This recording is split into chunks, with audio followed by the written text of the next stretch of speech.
Hello friends, कैसे हो आप। मेरे ख्याल से आप अच्छे ही होंगे।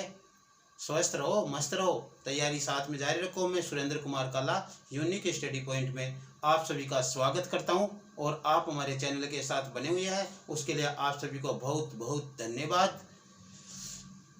अपने जो सिंपल इंटरेस्ट का टॉपिक चला था उसको हम थोड़ी देर में आगे बढ़ाने वाले हैं। उसके पहले मैं आपको बता देता हूं कि हमारे हर वीडियो के डिस्क्रिप्शन बॉक्स में अपने जो व्हाट्सअप नंबर का लिंक दिया हुआ होता है। यदि आपकी किसी प्रकार की कोई समस्या हो टॉपिक से संबंधित, वहाँ पे जाकर आप शेयर कर सकते हो, जहाँ से आपको संतुष्टिप्रद जवाब मिलेगा।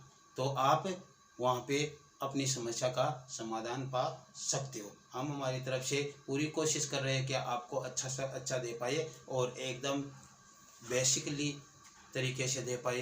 तो हम वही कर रहे हैं जो होना चाहिए, यानी सुधार होना बहुत ज़रूरी है और सुधार के लिए ही हम कोशिश कर रहे हैं। ओके, तो हम आगे बढ़ेंगे। आज का जो कल आपको क्वेश्चन दिया गया था उस क्वेश्चन को करके फिर आगे नए क्वेश्चनों पर बढ़ेंगे। तो ऊपर तो मैंने जो क्वेश्चन उतारा जो आज का शुरू होगा, पहला क्वेश्चन वो है और ये कल का क्वेश्चन है। तो नीले वाले को आपको देखना है, पहले इस पर कंसंट्रेट करना है नीले वाले पर कि यह आपको क्वेश्चन आपने किया या नहीं किया। किया हो तो मिलान करो, नहीं किया हो तो समझो। 13,300 रुपये की राशि को 3 भागों में इस प्रकार विभाजित करते हैं कि प्रथम भाग को 5% की दर से 3 वर्ष तथा दूसरे भाग को 2% की दर से 3 वर्ष तथा तीसरे भाग को 4% की दर से 3 वर्ष के लिए निवेश किया गया, यानी उधार दिया गया इन तीनों भागों के इस प्रकार से, जिनके द्वारा प्राप्त साधारण ब्याज समान है। तो तीनों भाग ज्ञात कीजिए। उनके द्वारा प्राप्त साधारण ब्याज क्या है? समान है। तो तीनों भाग ज्ञात करना है। और इसके लिए कल हमने एक मेथड अपनाया था। क्या अपनाया था?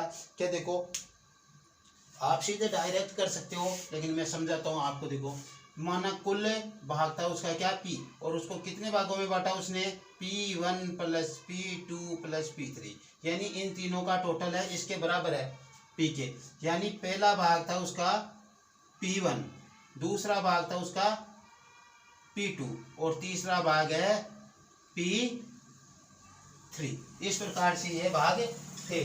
तो इस प्रकार से उन्होंने बांटा। तो पहले भाग के लिए देखो क्या किया उसने। पहले भाग के लिए कहा है कि 2% की दर से 3 वर्ष। तो दर तो दे दी इसने 2% और समय दिया इसने 3 वर्ष। पहले भाग की बात करें, इसको R1 मान सकते हो, उसको T1 मान सकते हो, कोई फर्क नहीं पड़ता। यहाँ पे हम समझ ही रहे इसको। फिर यहाँ पे इसको आप R2 मानोगे तो R2 के लिए कितना हो गया? दूसरे भाग के लिए 2% दर से 3 वर्ष। तो अच्छा, पहले में 5% थी क्या?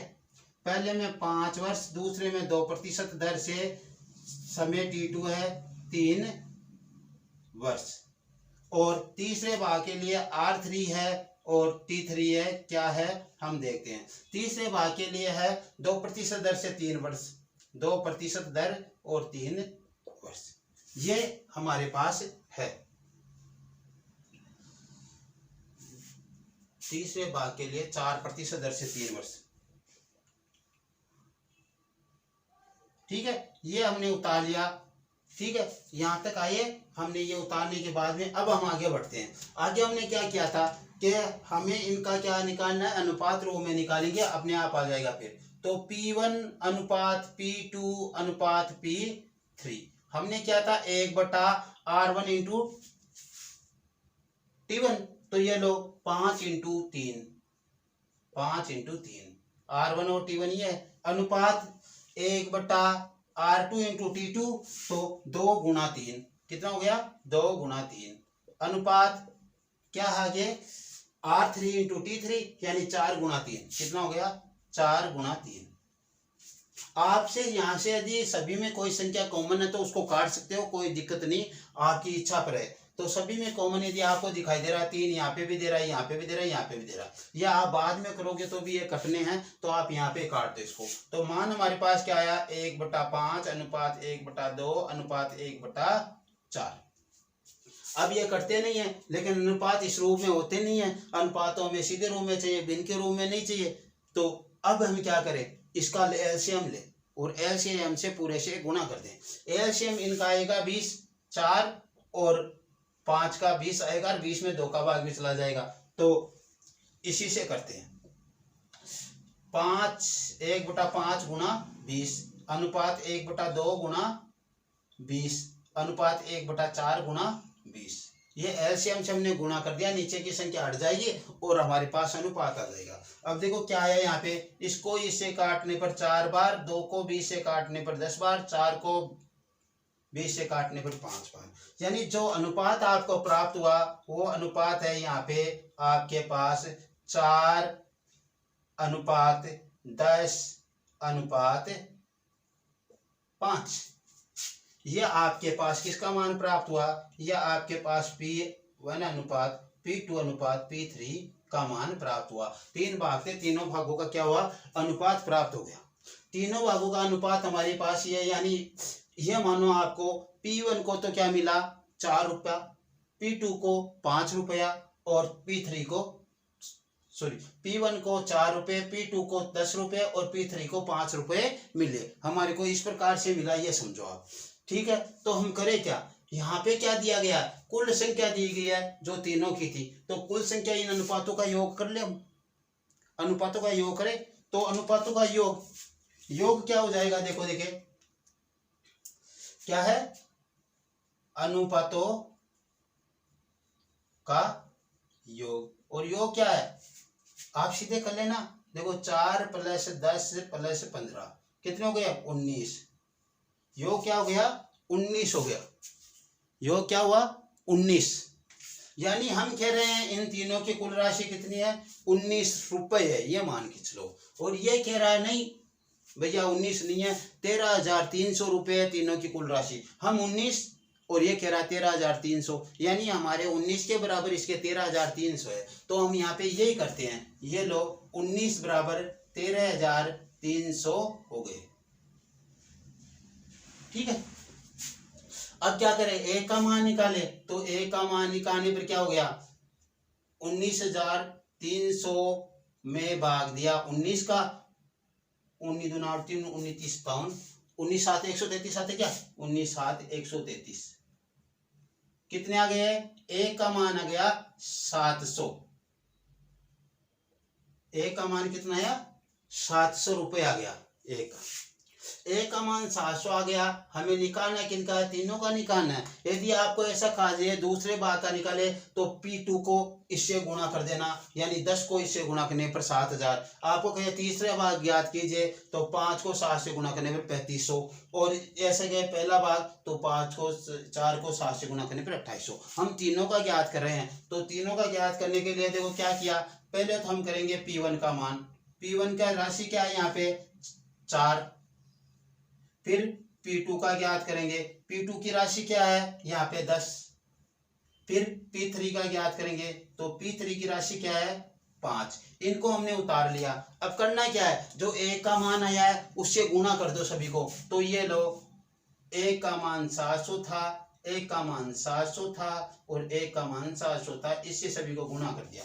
गुणा किया तो हमारे को क्या प्राप्त हुआ, इसको गुणा करने पर तो 2800 रुपये प्राप्त हुआ, यानी पहला भाग क्या था 2800 रुपये। इसको गुणा किया 10 से 700 को तो 7,000 रुपये, यानी दूसरा भाग था 7,000 रुपये। और इसको गुणा किया 5 से 700 को तो 3500, यानी 3,500 रुपये।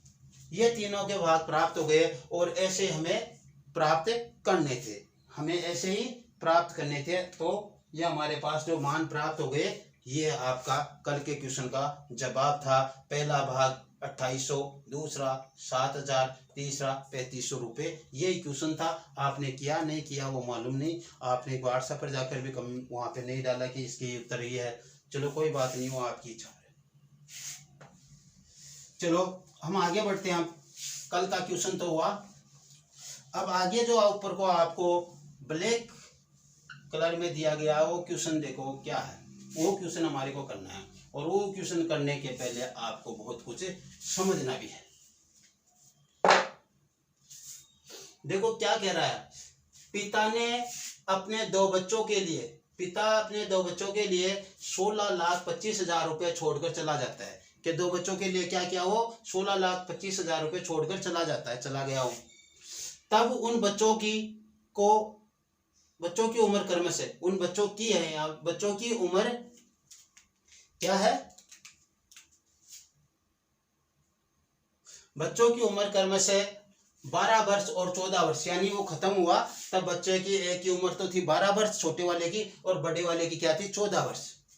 बच्चों की आयु 18 वर्ष होने पर, यानी उनकी प्रत्येक की 18 वर्षों की, 18 वर्षों की पहले की तो उसको उसकी राशि दे दी जाएगी, और दूसरे की 18 वर्षों की तो उसको राशि दे दी जाएगी। 18 वर्ष पहले उनको राशि नहीं मिलेगी, तो 18 वर्ष होने पर उनको राशि मिलेगी जब तक उनकी राशियों को 5% वार्षिक साधारण ब्याज की दर, यानी जब तक उनकी राशियों को 5% साधारण ब्याज की दर से बैंक में जमा करा दिया गया। 18 वर्ष होने पर इन दोनों को समान राशि मिलेगी, यानी पहले की 18 वर्षों की बड़े वाले की तो उसको जो राशि मिलेगी उतनी राशि दूसरे के 18 वर्ष होगी तब उसको मिलेगी, तो दोनों की समान राशि मिलेगी। दोनों की जमा की गई राशि यानी मूलधन ज्ञात करना है, यानी दोनों के खाते में कितने थे रुपए जमा कराए गए वो ज्ञात करने हैं, जिससे उनको 18 वर्ष होने पर समान राशि मिल रही है, ये हमें बताना है। तो चलो ठीक है, अब क्या करें, यहाँ पे दोनों की राशि समान है, ये जो हमारे को दिया गया है इसको समझना, ये है क्या, ये क्या है, दोनों को समान राशि मिलती है, यानी दोनों को समान राशि मिलती है, ये क्या है, यह है मिश्र धन। क्या है, मिश्र धन। अब देखो क्वेश्चन के लिए बढ़ते हैं, पहले आप इसको समझो। एक राशि हमारे पास P और उसको 3 भागों में बांटा गया है, P1 + P2 + P3। आप इसको समझना है, यह टॉपिक देखो मैंने आपको पहला टॉपिक लिखाया था, इसमें लिख लेना है जब मिश्र धन समान हो।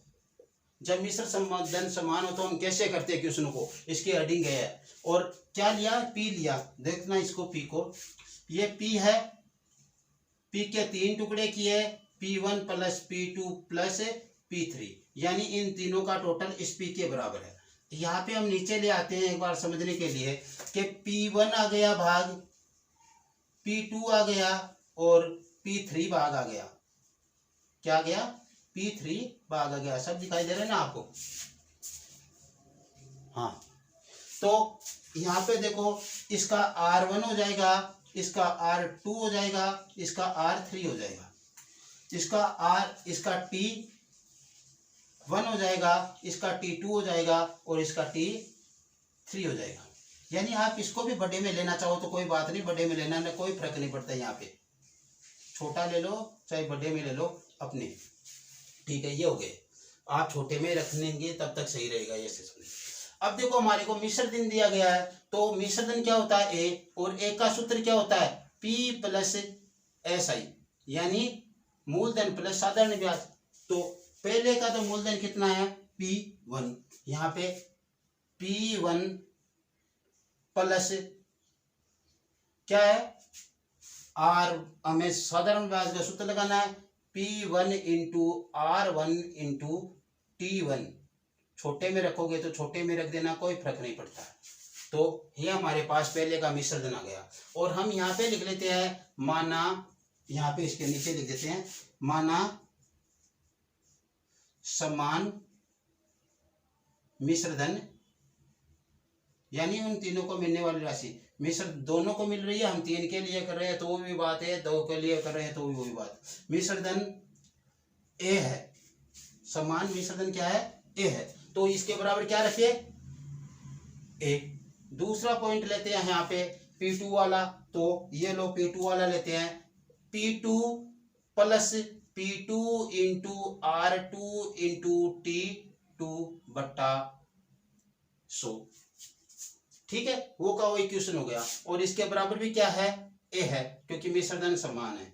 फिर तीसरा लेते हैं हम P3 वाला, तो P3 प्लस मिश्र धन ज्ञात करें तो उसका सूत्र, ये तो मूलधन और ये ब्याज के लिए लगा रहे हैं, तीनों में SI किया है /100, और क्या हो गया, बराबर ए।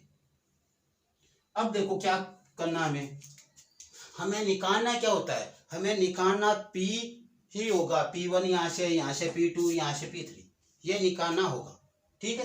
तो यहाँ से हम P1 निकाले एक बार, तो देखो पहले तो इसको क्या करें, 100 से गुणा के इसका 100 एलसीएम लेंगे, तो ये क्या हो जाएगा, देखो 100p1 plus p1 r1 t1 बट्टा 100, इनके बीच में गुणा लगाओ तो गुणा लगा देना, लगा देता हूं आपके दिक्कत हो तो, p1 into r1 into t1 ये हो गया, ठीक है। और इन सब के नीचे क्या आ गया, 100 आ गया, ठीक है, ये 100 आ गया। अब इधर चले तो ऐसा ही होगा, 100 p2 हो जाएगा, ये इधर आएगा तो p2 into r2 into t2 बट्टा सबके नीचे क्या आ गया, 100 गया, और बराबर क्या है, a, ठीक है। आगे हम चले तो आगे यहाँ पे भी देखो वही है, 100 से गुणा हो जाएगा, तो 100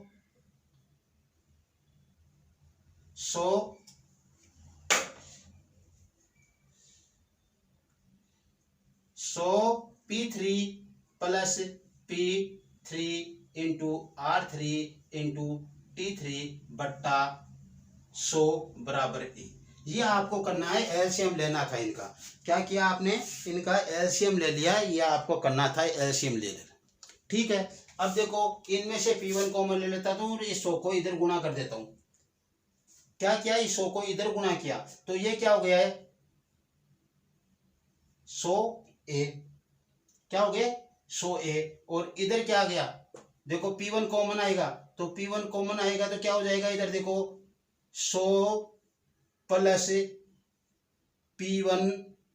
p1 तो है नहीं, r1 इंटू t1, ये हमारे पास मान हो गया, ठीक है। इधर वाले की बात करते हैं तो इधर वाले की वही कहानी आएगी, इसमें p2 कॉमन ले लो, p2 कॉमन लेंगे तो क्या हो जाएगा, 100 प्लस r2 इंटू t2 और बराबर 100a, इधर तो 100 आना ही है।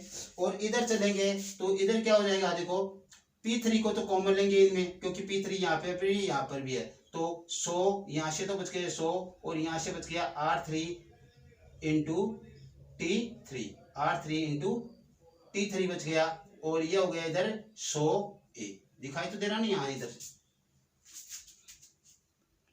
यहां तक हम पहुंच गए हमारे पास। अब निकालना है किसका मान है हमारे को, दरअसल हमारे को मान निकालना है इस p1 का, यहाँ से p2 का, यहाँ से p3 का, तो मान निकल रहा है, आराम से निकालो आप, देखो p1 बराबर 100a बट्टा क्या हो जाएगा यहाँ पे, 100 प्लस r1 इंटू t1, ठीक है।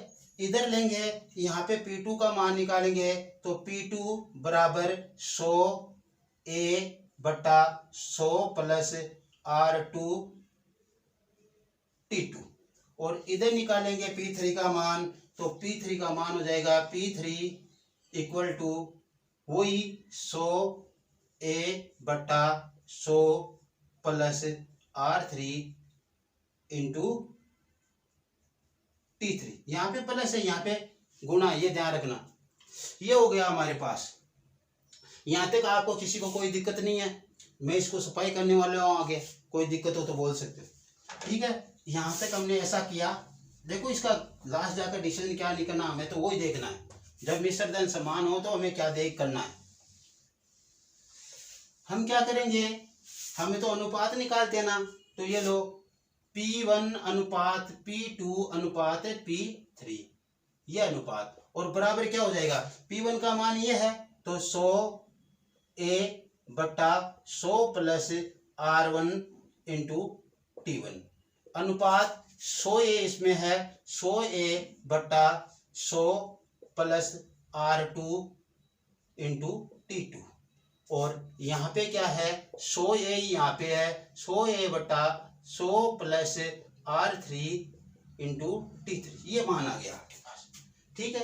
अब देखो क्या हुआ, ऊपर वाली संख्या देखो आप सभी में 100a 100a 100a, तो 100a से 100a को सभी में काट दो, काटेंगे तो यहाँ पे काटने पर 1 आ जाएगा, यहाँ पे काटने पर 1, यहाँ पे काटने पर 1, तो क्या आया हमारे पास रिजल्ट, 1 बट्टा 100 प्लस r1 इंटू t1 अनुपात 1 बट्टा 100 प्लस r2 इंटू t2, ठीक है, अनुपात 1 बट्टा 100 प्लस r3 इंटू t3, यदि आपको पहले वाले में छोटे r और छोटे t से बताया तो एक ही बात है, कोई दिक्कत नहीं। ये हमारे पास किसका मान आया, P1 अनुपात P2 अनुपात P3, ये हो गया।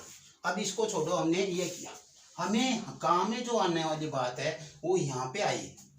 जो काम में आने वाली बात है वो क्या है, ये है, कौन सी, ये वाली, यहाँ पे P1 अनुपात P2 अनुपात P3, ये वाली बात हमारे काम में आने वाली है, यानी इसको हमें काम में लेना है। अब इसको आपको समझना है, काम में तो लेना है, लेकिन ये देखो इसमें और पिछले सूत्र में क्या फर्क है। पिछले में कर रहे थे हम P1 अनुपात P2 अनुपात P3 बटा 1/R1 T1 अनुपात 1/R2 T2 अनुपात 1/R3 T3, ऐसा कर। यहाँ पे क्या क्या सभी में 100 जोड़ दिया, यानी वो का वही है। मूलधन को हम क्या मानते हैं, 100 मानते हैं, तो ब्याज में हमने क्या किया, 100 जोड़ दिया, इसलिए ऐसा हो गया ये मिश्र धन के लिए। तो मिश्र धन के लिए नीचे 100 करना है, पहले भाग में R1 T1 हो जाएगा, दूसरे भाग में R3 T3 हो जाएगा, 100 प्लस और 100 प्लस R3 T3, ऐसे चौथा भाग है तो उसमें 1/100 प्लस R4 T4, यदि nवा भाग है तो 1/100 प्लस Rn इंटू Tn हो जाएगा, ऐसा होगा। ठीक है, तो हमारे पास मेन सूत्र क्या है, ये काम में आने वाला है, ये सूत्र हमारे काम में आने वाला। अब 2 भाग है तो हमें यहाँ तक ही काम में लेना है, इस क्वेश्चन में 2 भाग दिए हैं, ठीक है, तो यहाँ तक हम काम में लेते हैं। चलो ठीक है, आगे बढ़ना। हमें क्या है, देखो हमारे को जो दिया गया वो देखो, हमारे को दिया गया, हम लेते हैं P का मान कितना है, 16,25,000, ये P का मान, और इसको कितने भागों में बांटा अगले ने, बड़े बच्चे को P1 और ये P2, इस भागों में बांट दिया, इसको इस 2 भागों में बांट दिया, यानी P1 प्लस P2 का जो मान है वो 16,25,000 रुपए है। इन दोनों को जोड़े तो यही हुआ ना, इन दोनों का जोड़, यहाँ तक ये आपके समझ में आना चाहिए। फिर देखो इसने क्या कहा, R1 का मान क्या है, R1 का मान है पहले भाग का 5, तो R1 का जो मान है, R1 का 5% है, R2 का मान क्या है, 5% है, और ये क्वेश्चन आपके एग्जाम में आया हुआ क्वेश्चन है, इसलिए बहुत मोस्ट क्वेश्चन है, यह ध्यान रखना, अच्छा क्वेश्चन है, एग्जाम में आया हुआ क्वेश्चन है।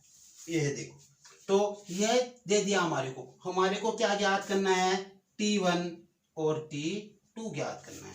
क्या ज्ञात करना है, T1 और T2। कैसे ज्ञात करोगे भैया, T1 और T2 ज्ञात करो, यानी समय ज्ञात करना हमारे को।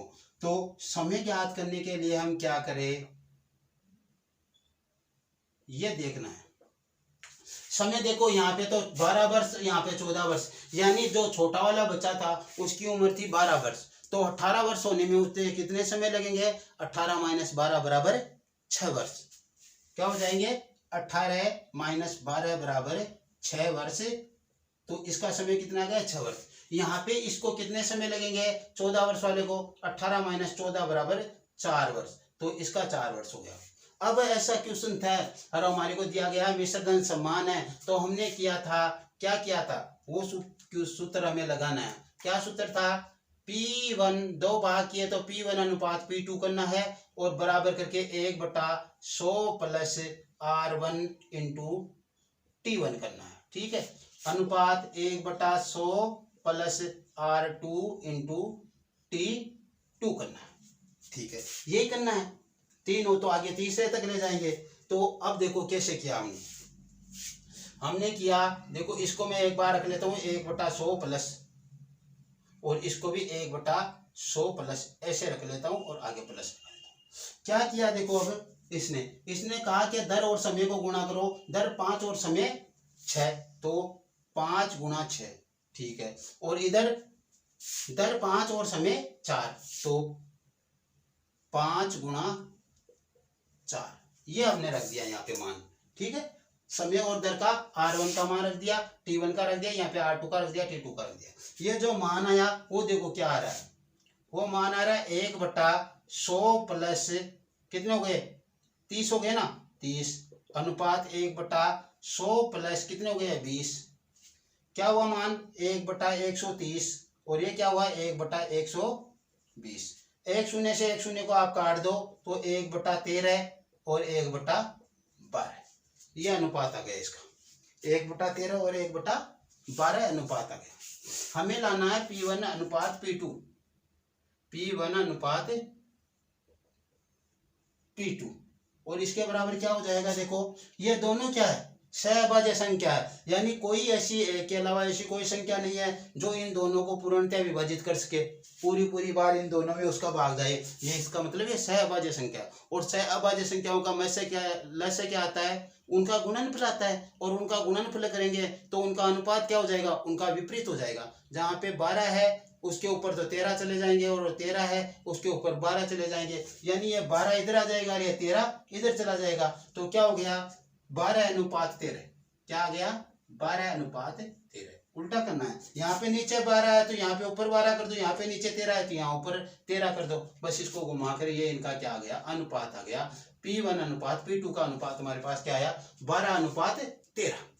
मैं फुल तरीके से बता रहा हूँ, इसलिए आपको थोड़ा बड़ा लग रहा है, बड़ा नहीं है, मैं आपको करके बताऊंगा। केवल 10 सेकंड के लगभग का क्वेश्चन है, ठीक है। अब देखो P1 प्लस P2 बराबर कितना हुआ? 12 + 13 बराबर 25। यानी हम कह रहे हैं इन दोनों का टोटल कितना है? 25, और ये कह रहा नहीं 16,25,000। ये कहता है 16,25,000, हम कहते हैं 25 है। ये 16,25,000, हम कहते हैं 25। तो हमें करना क्या है? हमें तो इनके 16,25,000 के बराबर हमारा 25 रखना है। 16,25,000 के बराबर हमारा 25 रखना है, ठीक है। तो अब किया क्या? देखो ए का मान निकालना है। ए का मान निकालेंगे तो 16,25,000 बटा 25, 25 है 150, 150 गए 162 में से तो 12, 125 25 5 105, यानी कितना आया? 65,000। ए का मान कितना आया? 65,000। हमें निकालना दोनों का मान। आपको कह दिया जाए छोटे बच्चे के का कितना था मूलधन, तो छोटे बच्चे का मतलब 6 वर्ष वाला ये छोटा था, और ये 4 वर्ष वाला आया ये बड़ा है। तो ये था ना छोटा, तो इसका अनुपात कितना आया? 13। छोटे का तो कम ही रहेगा ना, क्योंकि उसको समय ज्यादा मिल रहा है, तो मूलधन कम रहेगा। बड़े का मूलधन ज्यादा रहेगा क्योंकि उसको समय कम मिल रहा है। यहाँ पे इसको 6 वर्ष मिल रहे हैं, इसको 4 वर्ष, दोनों को समान मिलना चाहिए। तो मूलधन कम होगा, दर ज्यादा होगी, तो समय ज्यादा होगा तो मूलधन कम होगा। तो ये देखो P1 का मान हम निकालेंगे। P1 बराबर कितना आया हमारे पास? 12, और P2 बराबर कितना आया? 13। यदि हम इसको आगे निकाले तो कितने से गुणा करना है? 65,000 से गुणा करना है। कितने से? 65,000 से, क्योंकि एक का मान 65,000, एक का मान 65,000। इसको गुणा करें तो कितने आएंगे? देखो 0 0 0, और 12 पंजे 60, 12 छिकी 72, और 7,80,000। कितने हुए? 7,80,000 रुपये आ गए। इसका मान कितना आया? P1 का जो छोटा बच्चा था उसका आया 7,80,000 रुपये, ठीक है। अब दूसरे का निकाले तो या तो इसमें से इसको घटा दो, या अपने पास तो वही तरीका है। P2 बराबर कितना था? 13 गुणा 65,000,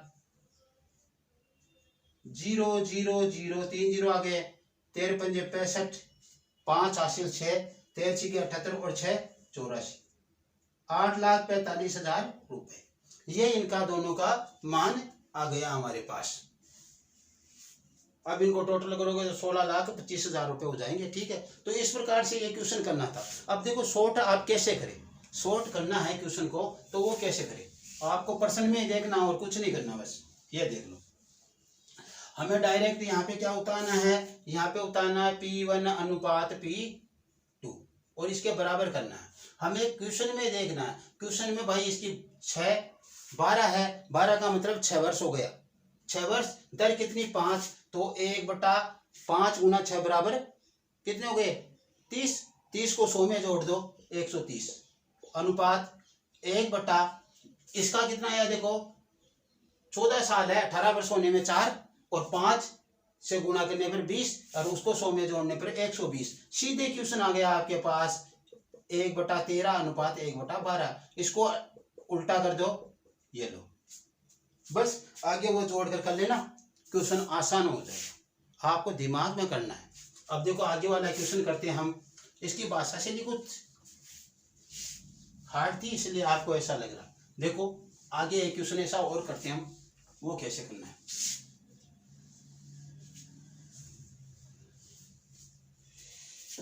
आगे क्वेश्चन है जो है हमारे पास, कह रहा है कि 27,900 रुपए को 3 भागों में इस प्रकार विभाजित करते हैं। कितने? 27,900 रुपए को 3 भागों में इस प्रकार विभाजित करते हैं कि प्रथम भाग को 5% की दर से 4 वर्ष की, प्रथम भाग को 5% दर से 4 वर्ष तथा दूसरे भाग को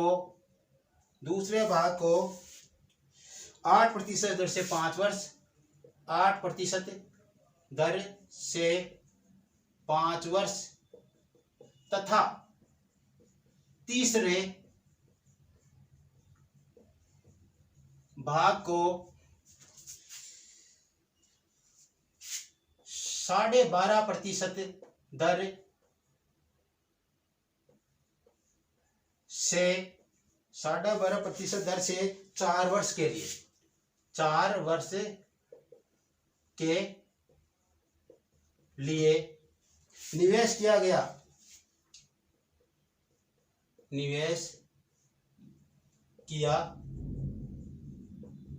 जाता है यदि इनके द्वारा मिलने वाली राशि समान हो, यदि इनके द्वारा प्राप्त राशि समान हो तो तीनों का भाग ज्ञात करो, तो तीनों का भाग ज्ञात करो। अब देखो हमें क्या करना, हमें तो P1 P2 P3 करना है सीधा, P1 अनुपात P2 अनुपात P3 सीधा अगले ने बताया उसी तरीके से चलना। 1/100 प्लस कितना हो गया, देखो पहले का 5% दर से 4 वर्ष के लिए तो 4 पंजे 20, दूसरा हो गया 100 प्लस 8% दर से 5 वर्ष के लिए तो 8 पंजे 40, तीसरा है 100 प्लस 12.5% दर से 4 वर्ष के लिए, 12.5 को 4 से गुणा करेंगे, 12 चौका 48, 4 पंजे 20, 2 जोड़ने पे 50, कितने हो गए 50, 12.5 इंटू 4 करेंगे तो 0, 12 चौका 48 और कितना गया 50, तो मैंने 50 यहाँ पे जोड़ दिए। ये अपने पास मान आ गया, कितना गया 120 अनुपात 140 1/150, ये आ गया। शून्य सबके कट रहे हैं तो काटो, तो ये लो शून्य काटेंगे तो 1/12 अनुपात 1/14 अनुपात 1/15। और किसी से कटता है क्या, नहीं करता, ये दोनों 2 से कटते हैं, ये नहीं करता, ये 3 से कटता है, ये करता है, ये नहीं करता, ये 5 से कटता है, ये दोनों 5 से नहीं करते, तो ये सही रख लो। अब देखो ये सभी क्या है, देखो अपने को ऐसी संख्या लेनी है, ऐसी आपके दिक्कत हो एलसीएम लेने में, तो आपको करना क्या है, इसके ऊपर तो इन दोनों का गुणनफल रख दो और इसके ऊपर इन दोनों का गुणनफल रख दो। देखो कैसे करना, देखो मैं बता रहा हूँ। हमें क्या करना है, पहले का मान लाना है ना, तो पहले का मान लाना तो इस 12 को छोड़ दो और इन दोनों को गुणा करके यहाँ पे रख दो, 14 गुणा 15 अनुपात लगा लो। 14 के ऊपर लाना है तो 14 को छोड़ दो और 12 गुणा 15 कर लो, 12 गुणा 15, ठीक है। फिर आगे 15 के ऊपर लाना है तो 14 गुना 15 कर लो, 12 गुना 14 कर लो। ठीक है, इसके ऊपर लाना था तो इसको छोड़ दिया, इन दोनों का नीचों का हर का गुणनफल करके यहाँ पे रख दिया। इसके ऊपर लाना था तो इसको तो छोड़ दिया और इन दोनों का गुणनफल 12 गुना 15 कर दिया। 15 के ऊपर लाना था तो 12 गुना 14 यहाँ पे रख दिया। अब ये कटते हैं तो काट लो, नहीं कटते तो छोड़ दो। कट रहे हैं सभी में 2 का भाग जा रहा है तो 2 का भाग दे दो आप। यहाँ पे 2 का भाग देंगे तो 7, यहाँ पे 2 का भाग देंगे तो 6, यहाँ पे 2 का भाग देंगे तो 6, कट गया। अब देखो और किसी भी संख्या का इसमें भाग जाता है क्या? 3 का भाग जा रहा है क्या? जा रहा है। देखो 3 पंजे 15 और 3 दूनी 6 और 3 दूनी 6। अब जो मान आया उसे नीचे उतार लो गुणा करके। कितना है? इनमें गुणा है और यहाँ पे भी इनमें गुणा गुणा। तो ये कितने हो गए? 35, 7 पंजे 35 और 15 दूना 30 और 14 दूना 28। इनका टोटल करो क्योंकि हमें तो टोटल दिया गया नहीं है। तो P1 plus P2 plus P3, P1 plus P2 plus P3 करना हमें। तो ये लो टोटल इनका करेंगे हम। यहाँ पे कर दूं P1 plus P2 plus P3 बराबर 35 प्लस 30 प्लस 28। क्या आ गया टोटल? 65 और 93 आ गई क्या? 93 हमारे पास ये मान आ गया। हम कह रहे हैं इनका टोटल 93 है। ये कह रहा नहीं भैया 27,900 रुपये। इसके बाद में इधर करना, घूम कर, ये ध्यान रखना। ठीक है, तो 27,900 रुपये बता रहा है ये, हम बता रहे हैं 93, यानी हमारा 93 है और इसका कितना है? 27,900। तो हमें एक का मान निकालना है तो 27,900 बटा 93। देखो देखिए किसका भाग है? 3 के फाड़े में 9 या 27 कब आए? ये तो देखो बैठेगा नहीं है। 9 कब आए? 3 3 9, 9 3 27, 3 3 9 भी हो रहा है, 9 3 27 भी हो रहा है। इसका मतलब 3 बार कट जाएगा ये। तो ये इससे कटा कितनी बार? 3 बार। एक का मान कितना आया? 300। एक का मान 300 रुपये आ गया हमारे पास। हमें निकालना है किसका है? 35 का, 30 का और 28 का। यही तो निकालना है। तो इसकी सफाई कर दूं मैं यहाँ से।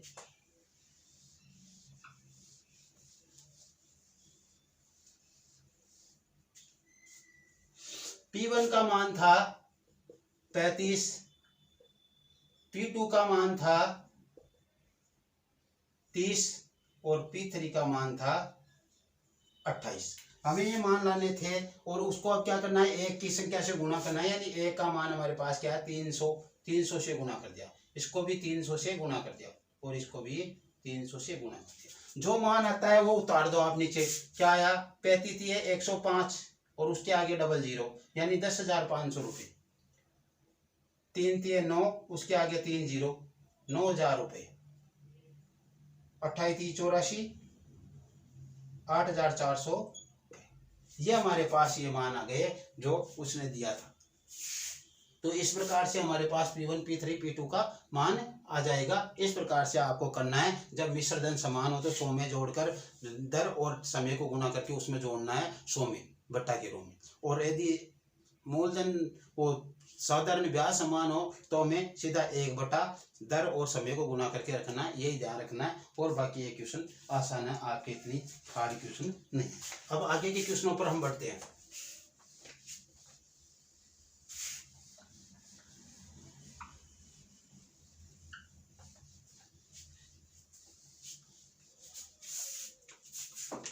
आगे का क्वेश्चन है अपने, किसी राशि का साधारण ब्याज उस राशि का 16/25 गुना है। क्या कह रहा है क्वेश्चन? देखो, किसी राशि का साधारण ब्याज उस राशि का 16/25 गुना है। बहुत अच्छे क्वेश्चन है। आप देखो, यदि दर व समय का संख्यात्मक मान समान हो तो दर ज्ञात कीजिए। क्वेश्चन बहुत अच्छा देखना। यदि दर व समय का संख्यात्मक मान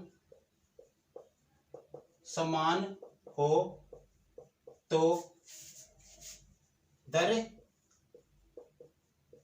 ज्ञात करो। क्या ज्ञात करना है? दर ज्ञात करना है। ये देखो, तो हमें देखो क्या दिया गया है। सबसे पहला तो हमें जो दिया गया वो करना है। साधारण ब्याज उस राशि का इतना गुना है, तो हम पहले तो रखेंगे साधारण ब्याज, यानी साधारण ब्याज, सीधा करो आप, साधारण ब्याज बराबर 16/25 गुणा क्या है? मूलधन। क्या है? मूलधन हो जाएगा 16/25 गुणा ये, क्योंकि वो राशि तो मूलधन ही है ना, उस राशि का इतना गुना है। तो ये लो, अब यह क्या आ गया? साधारण ब्याज बटा मूलधन, इसके नीचे आ जाएगा। तो ये लो, मूलधन बराबर 16/25। अब देखो आपके पास क्या प्राप्त हुआ। मैंने यहाँ की भाषाएं ली है, कुछ अलग नहीं ली है। इसने कहा है कि साधारण ब्याज उस राशि का 16/25 गुना है, और वो राशि कौन सी है? किसी राशि का, वो राशि ये मूलधन ही है। तो मूलधन का 16/25 गुना साधारण ब्याज के बराबर है, और मूलधन इसके नीचे लेकर आएंगे तो 16/25 बचेंगे, जिसके सामने जो है वो ही है। साधारण ब्याज 16 रुपए है और मूलधन 25 रुपए, मूलधन 25 रुपए। और जो कंडीशन दी है वो देखो क्या दी है इसने दी है कि दर और समय दोनों बराबर है। आर बराबर क्या है? टी है, यानी हमें मान किसका निकालना है? दर ज्ञात करनी है, तो इस टी को भी क्या मानना है? आर ही मानना है। अब देखो हम सूत्र क्या लगाते हैं, ऐसा ही ज्ञात करते हैं। तो हमें दर ज्ञात करना है। दर का सूत्र क्या होता है? आर बराबर एस आई इंटू 100/P गुणा टी, P गुणा टी। ये तो था दर बराबर साधारण ब्याज गुणा 100 मूलधन गुणा समय। ये तो होता है साधारण ब्याज गुणा 100 मूलधन गुणा समय। और समय को क्या कहा भैया? इसने कहा ये आर ही है, क्योंकि हमें दर पूछा तो हमें दर ही तो लेना दोनों जगह। ये टी क्या है? आर के बराबर है। टी क्या है? आर के बराबर है। यहाँ पे यदि हम आर ले और इस आर को इधर गुणा कर दे तो क्या हो जाएगा? आर स्क्वायर बराबर एस आई इंटू 100/P। बस इतना ही ध्यान रखना आपको। अब आर का मान आप निकालोगे तो क्या आ जाएगा? एस आई गुणा 100 मूलधन। बस ये सूत्र है, ये सूत्र आपको याद रखना, कुछ नहीं करना। यदि ऐसा कह दे दर और समय का संख्यात्मक मान बराबर है तो आर बराबर भी यही सूत्र होगा, और टी का मान पूछे तो भी यही सूत्र होगा। ऐसा कहते हैं टी ज्ञात कीजिए, यहाँ पे इसी क्वेश्चन में ऐसा कहते हैं टी ज्ञात कीजिए, तो टी का सूत्र भी मैं यही लिखूंगा, क्योंकि टी की फिर आर के बराबर टी रख दूंगा। यहाँ पे यह कहता टी समान है तो इस आर की जगह टी रखता, ये टी इधर आकर टी स्क्वायर कर देता। यहाँ पे कहा आर दर ज्ञात करना है तो आर रख दिया, इसको टी समय ज्ञात करना होता तो हम इसको यहाँ पे टी रख देते। तो टी यदि संख्यात्मक मान समान होते हैं दर और समय का, तो उस समय टी बराबर भी वही सूत्र होता है, आर बराबर भी वही सूत्र होता है। और सूत्र क्या होता है? ब्याज गुणा 100 मूलधन उनका वर्ग मूल। बस इतना ही आपको ज्ञात करना है। तो इसमें रख लो, मान रखेंगे आर बराबर देखो मूलधन ब्याज आपका कितना? 16 गुणा 100 मूलधन कितना है? इनमें देखो मैं अलग अलग निकाल लेता हूं। 16 का वर्गमूल होता है 4, और 10 का 100 का होता है 10, और 25 का होता है 5। ये होता है 16 का 4 वर्गमूल, 100 का 10 और 25 का 5। 5 दूनी 10, इसको काट दो और कितना आ गया? 8। क्या पूछा? दर। आर बराबर 8% वार्षिकी है, 8%। समय पूछता तो 8 वर्ष हो जाता है। यहाँ पे टी कर देते सूत्र, तो ये लगता 8 वर्ष हो जाता। समय यदि यहाँ पे इस क्वेश्चन में पूछ लेता तो समय का मान भी आता 8 वर्ष, क्योंकि सूत्र दोनों का सेम ही होता। यदि इसके अलावा यदि आप दूसरा सूत्र लगाना चाहो तो यह जो दी गई है संख्या, यह ध्यान रखना है कि ब्याज और मूलधन देना चाहिए। ब्याज और यदि मूलधन दिया है उसने, तो उस समय आपको क्या करना है? जो दिया गया है बड़ी छोटी राशि को ऊपर रख लो, बड़ी राशि को नीचे, और 16/25 का वर्गमूल ले लो और उसे 10 से गुणा कर दो। क्या हो जाएगा? 10 गुणा 4/5 कितना हो जाएगा? 8। अब समय पूछा तो समय, दर पूछा तो दर। क्योंकि ब्याज कम ये देख रखा ना पहले साधारण ब्याज मूलधन का, तो मूलधन तो नीचे आएगा, इसलिए इस प्रकार से हो जाएगा। लेकिन आप ये तरीका अपनाओ, ये सही रहेगा आपके लिए। उसमें कंफ्यूज हो सकते हो आप, इसमें कंफ्यूज नहीं होगे। ठीक है, तो क्या किया आपने, सूत्र यहां से देखो, मैं दोबारा लिख देता हूँ इस सूत्र को। ये क्या है सूत्र, मैं हिंदी में लिखता हूँ, यहाँ पे लिखता हूँ समय या दर का सूत्र क्या होगा, ब्याज इंटू 100 बटा मूलधन और इनका वर्गमूल बस ये। क्योंकि कौन से क्वेश्चन के लिए, जब दर व समय का संख्यात्मक मान समान हो, तो चाहे दर पूछ ले मान हमारे को या समय पूछ ले, उनका सूत्र ये ही लगना है, बस ये आपको ध्यान रखना है। और ये से क्वेश्चन काफी बार एग्जाम में आते हैं और गलत करके आते हैं लोग। ठीक है, अब देखो आगे ऐसा क्वेश्चन एक और कर ले, एक ही क्वेश्चन करना है इसके आगे भी हमारे को। एक क्वेश्चन मैं आपको दे दूंगा, ये क्वेश्चन हमारे को करना है। क्वेश्चन क्या है, अब कह रहा है अगला कि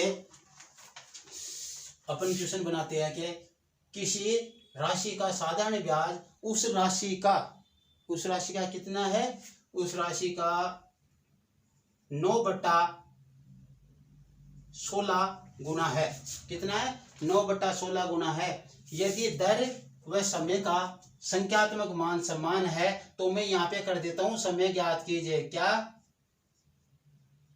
समय ज्ञात करना है। ठीक है, सूत्र हमारे पास वही होगा। यहाँ पे हमें थोड़ा सोचना है, क्या करना है, हमें करना है, मैं सीधा कर लेता हूँ, SI बराबर क्या होगा, 9/16 इंटू मूलधन क्या होगा P, तो SI बट्टा क्या हो गया P और ये हो गया 9/16, यानी ब्याज है 9 रुपए और मूलधन है कितने, 16 रुपए।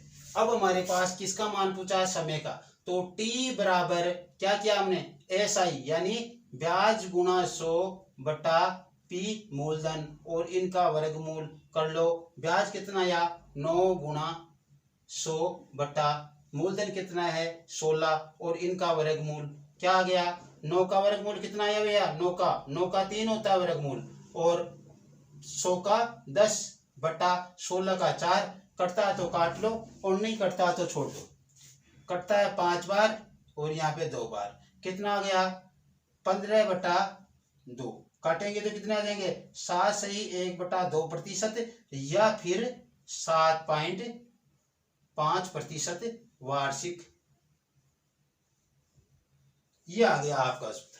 तो इस प्रकार से आपको ये करने थे क्वेश्चन और आप इस प्रकार से कर लोगे, मेरे ख्याल से आपको दिक्कत नहीं होने वाली है। आज की क्लास में इतना ही होगा। हम एक क्वेश्चन आपको देते हैं, वो आप कर लाओगे और मिलान करोगे या फिर व्हाट्सएप पर आप छोड़ोगे कि इसके उत्तर ये होते हैं। ठीक है, तो क्वेश्चन क्या है वो देखो।